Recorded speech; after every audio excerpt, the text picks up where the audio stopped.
여러분들과 여름방학 동안 2차 시에 걸쳐 음운변동을 함께 공부하게 된 인천영흥고등학교 김수민 선생님입니다. 음운변동은 중학교 때부터 조금씩 다루어 왔던 주제죠.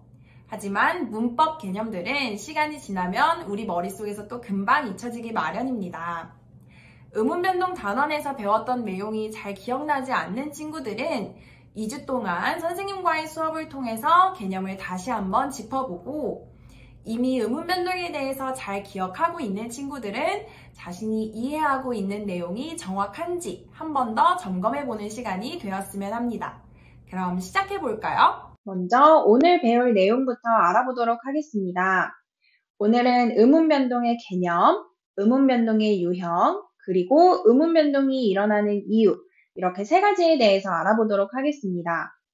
그런데 음운변동, 말이 너무 어렵게 느껴지진 않나요? 먼저 음운변동이 무엇을 뜻하는지 그 의미부터 알아보도록 하겠습니다. 음운변동이란 한 음운이 일정한 환경에서 다른 음운으로 변하여 소리나는 현상을 말합니다. 그런데 여기서 음운이라는 단어의 의미를 여러분들은 정확하게 알고 있나요? 우리가 2차시 동안 다룰 주제이니 음운이라는 말의 의미부터 정확히 알아보도록 할게요. 음운이란 말의 뜻을 구별해주는 소리의 가장 작은 단위를 의미합니다. 무슨 말인지 이해가 가나요? 아직은 좀 어렵죠? 그럼 말의 뜻을 구별해주는 소리의 가장 작은 단위가 과연 무엇인지 알아보도록 하겠습니다. 여기 말과 발이라는 두 개의 단어가 있습니다. 자, 이 두 단어의 뜻을 한번 떠올려 볼까요? 사람마다 떠오르는 단어가 다를 수 있겠죠. 선생님은 이런 뜻이 먼저 떠오르네요. 동물 말과 인체 중 일부인 발 말이에요. 두 단어는 엄연히 뜻이 다르죠. 즉, 말의 뜻이 구분되고 있다고 할 수 있겠네요. 그럼 두 단어의 뜻을 구분지어주는 요소는 무엇인지 한번 생각해 볼까요? 네, 맞아요. 말과 발은 중성과 종성은 동일하지만 초성의 자음이 미음과 비읍으로 서로 다른 자음이 쓰였음을 확인할 수 있습니다. 정리하면 미음과 비읍이라는 자음이 말과 발, 이 두 단어의 뜻을 구분해주고 있다고 할 수 있겠네요. 또 다른 단어들도 한번 살펴볼까요? 자, 이번에도 서로 다른 뜻을 가지고 있는 두 개의 단어가 있습니다. 이번에는 말과 물이에요. 역시 두 단어의 뜻을 한번 떠올려 보면 말은 이런 뜻, 물은 이런 뜻이 떠오르죠. 앞에서 살펴보았던 말과 발의 뜻을 구분해주는 것이 초성의 자음이었다면 말과 물의 뜻을 구분해주는 요소는 무엇인가요? 네, 맞아요. 이번에는 아와 우라는 모음이 이 두 단어의 뜻을 구분해주고 있네요. 이제는 음운이 무엇인지 조금 감이 오나요? 앞에서 말과 발, 그리고 말과 물이 자음 한 개, 모음 한 개에 의해서 뜻이 달라지는 걸 확인해 보았습니다. 즉 정리하면 말의 뜻을 구분해주는 소리의 최소 단위인 음운은 곧 자음과 모음을 의미한다는 것이겠죠. 어렵게 느껴졌던 음운이 막상 그 의미를 알고 나니 좀 더 친근하게 느껴지지 않나요? 이렇게 음운이 일정한 환경에서 변화하는 음운변동은 원래의 단어가 발음했을 때 어떤 변동이 일어났는지를 기준으로 삼아 네 가지 유형으로 분류할 수 있습니다. 그럼 각각의 유형에 대해서 알아보도록 하겠습니다. 첫 번째로 교체는 발음을 하는 과정에서 한 음운이 다른 음운으로 바뀌는 경우를 의미합니다. 다음으로 축약은 서로 다른 두 음운이 합쳐져서 새로운 음운으로 바뀌는 경우를 의미하죠.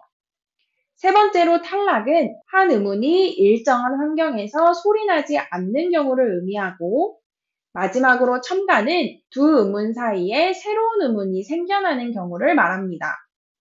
구체적인 음운변동 규칙들은 다음 시간에 알아보는 것으로 하고 오늘은 몇 가지 예시만 한번 들어보도록 하겠습니다. 화면에 제시된 단어를 한번 소리내어서 읽어볼까요? 맞아요. 화면상 기역 받침을 가지고 있는 이 단어는 우리가 발음을 하게 되면 바로 국물, 이렇게 발음을 하게 되죠. 기역 받침이 어떤 환경에 의해 변화를 겪어 이응으로 바뀌게 되는 것이랍니다. 그럼 의문 변동 유형 4가지 중에는 기역이 이응으로 바뀌었으니 교체에 해당하겠네요. 어때요? 전혀 어렵지 않죠? 그럼 이렇게 발음을 하는 과정에서 어떤 자음이나 모음이 다른 자음이나 모음으로 바뀌는 의문 변동은 대체 왜 일어나는 걸까요? 다음 그림을 한번 살펴보도록 하겠습니다. 왼쪽에 있는 이 그림은 발음기관의 단면도입니다. 실제로 우리가 소리를 내서 단어를 발음하기 위해서는 입술, 혀, 이를 비롯한 여러 발음기관이 동원됩니다. 다음 표도 함께 살펴볼까요? 우리가 발음을 할 때 소리를 내는 위치를 조음 위치, 그리고 소리를 내는 방법을 조음 방법이라고 하는데요. 음운 변동이 일어나게 되면 이러한 조음 위치나 조음 방법이 변화하게 됩니다. 어떤 음운 변동이 일어나냐에 따라서 조음 방법만 변할 수도 있고, 조음 위치만 변할 수도 있고, 또는 조음 방법과 조음 위치가 모두 변화하기도 합니다. 그럼 아까 살펴보았던 국물이라는 단어를 한 번 더 살펴볼까요? 기역 받침을 가지고 있던 단어 국물이 음운 변동이 일어나 이응 받침을 가진 국물로 발음이 된다는 것은 앞에서 얘기했었죠. 이를 오른쪽에 있는 자음 체계표와 함께 살펴보면 기역이라는 자음은 조음 위치상 여린 입천장 소리이고 조음 방법상 파열음입니다. 그런데 이랬던 음운 기역이 어떤 환경에 놓이니까 조음 위치상 여린 입천장 소리이긴 하지만 조음 방법상 비음인 이응으로 바뀌게 된 거예요. 이 경우에는 조음 위치는 변하지 않고 조음 방법만 변한 경우라고 정리해 볼 수 있겠네요. 그럼 처음에 했던 질문으로 돌아와 볼게요. 음운 변동은 대체 왜 일어나는 걸까 하고 우리가 고민해 봤었죠. 음운 변동은 발음의 경제성이라는 것 때문에 일어납니다. 즉, 발음을 좀 더 쉽고 편하게 하기 위한 거예요. 우리가 국물이라고 단어를 표기하기는 하지만 사실 이 단어의 발음은 너무나도 어렵습니다. 정확히 말하자면 받침으로 놓여있는 기역 발음을 하기가 너무 어려워요. 그래서 우리는 의식하지 않고도 자연스럽게 이 기역을 이응으로 좋은 방법을 바꾸어서 발음하여 국물이라고 발음하게 됩니다. 우리는 일상생활에서 너무나도 자연스럽게 발음의 경제성을 위해 이미 음운 변동을 실현하고 있었던 거예요.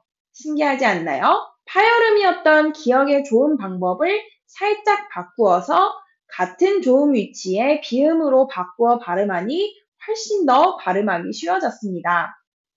그런데 사실 이러한 음운 변동은 아무 때나 할 수 있는 건 아니고 일정한 환경에 놓였을 때 일어나는 것이랍니다.